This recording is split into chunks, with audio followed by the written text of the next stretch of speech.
Hello friends, आज हम पढ़ेंगे प्रतिरोधों का श्रेणी क्रम में संयोजन। प्रतिरोध क्या होता है, प्रतिरोध किन किन चीज़ों पर निर्भर करता है, प्रतिरोधकता क्या होती है, ये सब हमने पिछले वीडियो में डिस्कशन कर लिया है। इसलिए आज हम पढ़ेंगे प्रतिरोधों का संयोजन। प्रतिरोधों का संयोजन मुख्यतः दो प्रकार से होता है। पहला श्रेणी क्रम में संयोजन और दूसरा पार्श्व क्रम, जिसे हम समांतर क्रम भी कहते हैं, उसमें संयोजन। इसलिए आज हम पहले पढ़ेंगे प्रतिरोधों का श्रेणी क्रम में संयोजन। तो चलिए शुरू करते हैं। इस संयोजन में अर्थात श्रेणी क्रम संयोजन में प्रतिरोधों को एक के बाद एक क्रमवार मतलब क्रम से जोड़ा जाता है। प्रत्येक प्रतिरोध का दूसरा सिरा अगले वाले प्रतिरोध के पहले सिरे से जोड़ते हैं। इसका चित्र कैसे बनेगा, आइए वो देखते हैं, तभी आपको डेफिनेशन क्लियर हो जाएगी। उसका चित्र कुछ इस प्रकार से बनता है। इसमें क्या है कि 3 प्रतिरोध लगे हुए हैं, R1, R2 और R3। यहाँ पर इसे हम V वोल्ट की बैटरी से जोड़े हैं और इसमें से I धारा प्रवाहित हो रही है। यहाँ पर एक कुंजी K लगी हुई है। बिंदु A से बिंदु B तक का विभवांतर हमारा V1 है। बिंदु B से बिंदु C तक का विभवांतर V2 है और C से D तक का विभवांतर V3 है। अब क्या होगा, हम देखेंगे कि इसमें से इन सभी बिंदुओं में धारा I समान रूप से है, यानी सब में धारा I ही प्रवाहित हो रही है। अर्थात धारा के मान में परिवर्तन नहीं है, सब में धारा I ही प्रवाहित हो रही है। लेकिन विभवांतर तीनों में अलग अलग है। यहाँ पर विभवांतर V1 है, जबकि यहाँ पर V2 और यहाँ पर V3 है। ऐसा क्यों हुआ है, ये मैं आपको 2 लाइन में समझा देती हूँ। हमने आपको पहले भी बता चुके हैं कि धारा कब बदलता है, रास्ता बदलने पर धारा बदलता है। आप यहाँ पे देखेंगे कि अगर धारा यहाँ से चलना आरंभ करती है तो इसे दूसरा और कोई रास्ता नहीं मिलता है। ये उसको यहाँ से चलती है और यहाँ से चली आती है और फिर यहाँ से अपना परिपथ पूरा कर लेती है और ये इसका क्रम चलता रहता है। लेकिन विभवांतर के लिए अलग अलग बिंदु है। विभवांतर कब बदलता है, बिंदु बदलने पर विभवांतर बदलता है। आप देखेंगे यहाँ पर बिंदु क्या है AB, यहाँ पर बिंदु क्या है BC और यहाँ पर बिंदु क्या है CD। तो बिंदु बदल रहा है, इसलिए क्या हो रहा है, विभवांतर भी बदल रहा है। तो चलिए अब इसके सूत्र का निगमन करते हैं। हम इसमें लगाएंगे ओम का नियम। ओम का नियम क्या होता है, V=IR। ओम का नियम क्या होता है, V=IR। इसी नियम का हम इसमें प्रयोग करेंगे। तो सबसे पहले हम प्रथम प्रतिरोध के लिए निकालेंगे। प्रथम प्रतिरोध क्या है हमारा, R1। इसके लिए प्रथम प्रतिरोध के लिए जो प्रतिरोध है वह R1 है और विभवांतर क्या है हमारा V1 है। धारा तो सबके लिए समान है, I ही है। तो हम लिखेंगे V1=I × R1। इसे हम मान लेंगे इक्वेशन नंबर फर्स्ट। द्वितीय प्रतिरोध के लिए इसी प्रकार निकालेंगे हम। द्वितीय प्रतिरोध के लिए क्या होगा, V2I।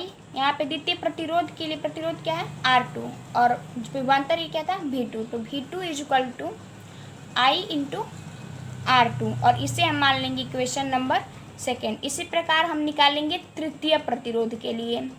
किस प्रतिरोध के लिए, तृतीय प्रतिरोध के लिए। तो फ्रेंड्स अब हम निकालेंगे तृतीय प्रतिरोध के लिए, क्या हो जाएगा, V3=I × R3 और इसे हम मान लेंगे इक्वेशन नंबर थर्ड। अब हम निकालेंगे तुल्य प्रतिरोध। तुल्य प्रतिरोध क्या होता है, आपको हम इसी चित्र से समझाएंगे। यहाँ पर क्या है, यहाँ पर 3 प्रतिरोध लगे हुए हैं, R1, R2 और R3। इसका अगर हम तुल्य प्रतिरोध बनाएंगे तो कुछ इस प्रकार से होगा कि वो तीनों प्रतिरोध के साथ ही अगर हम एक प्रतिरोध लगा दें जो इन तीनों के मान के बराबर हो तो ये हमारा क्या कहलाता है, तुल्य प्रतिरोध। और इसको भी हम ऐसे यहाँ V वोल्ट से जोड़ दें, यहाँ पे इसका विभवांतर भी हो जाए। फ्रेंड्स ये क्या है, हमने यहाँ पे V विभवांतर लगा दिया है और ये R तुल्य है और यहाँ पे V वोल्ट की बैटरी से जोड़ दिया है और यहाँ पे कुंजी है।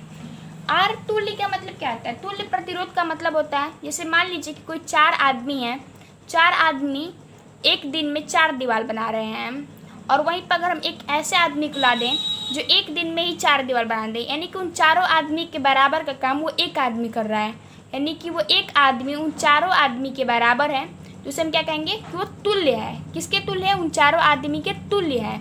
इसी प्रकार यहाँ पे इन तीनों प्रतिरोधों के बराबर ये वाला प्रतिरोध है। जितना इन तीनों का मान होगा उतना ही इस अकेले का मान है, इसलिए इसे हम तुल्य प्रतिरोध कहते हैं। तो चलिए अब हम निकालेंगे तुल्य प्रतिरोध। तो फ्रेंड्स तुल्य प्रतिरोध के लिए विभवांतर हमारा क्या होगा, V इक्वल टू आई, और प्रतिरोध क्या हो जाएगा, आर तुल्य, और इसे हम मान लेंगे इक्वेशन नंबर 4। अब हम अगर हमें कुल विभवांतर निकालना रहेगा परिपथ से, अगर हमें परिपथ से कुल विभवांतर निकालना रहेगा तो हम क्या करेंगे, सभी प्रतिरोधों को जोड़ देंगे। तो क्या हो जाएगा, V equal to V1 plus V2 plus V3।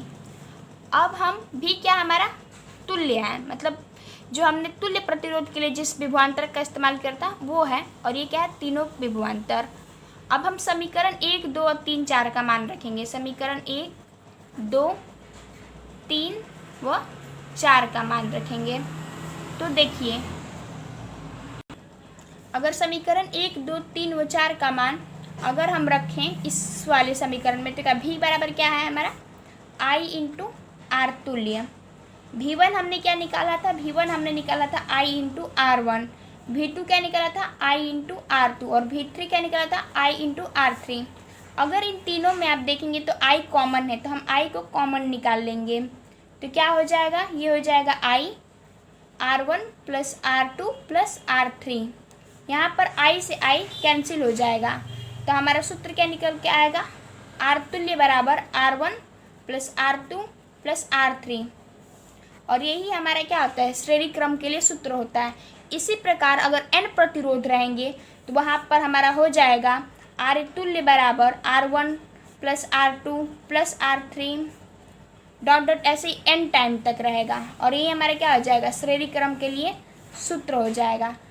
तो फ्रेंड्स, आप इस सूत्र को अच्छे से याद कर लीजिएगा, क्योंकि इस पे बहुत सारे न्यूमेरिकल आते हैं। अगले वीडियो में हम पढ़ेंगे कि प्रतिरोधों को समांतर क्रम में किस प्रकार संयोजित किया जाता है। तो आपको ये वीडियो कैसी लगी हमें कमेंट सेक्शन में ज़रूर बताएं। इस वीडियो को लाइक करें, चैनल को सब्सक्राइब करें। Thanks for watching this video.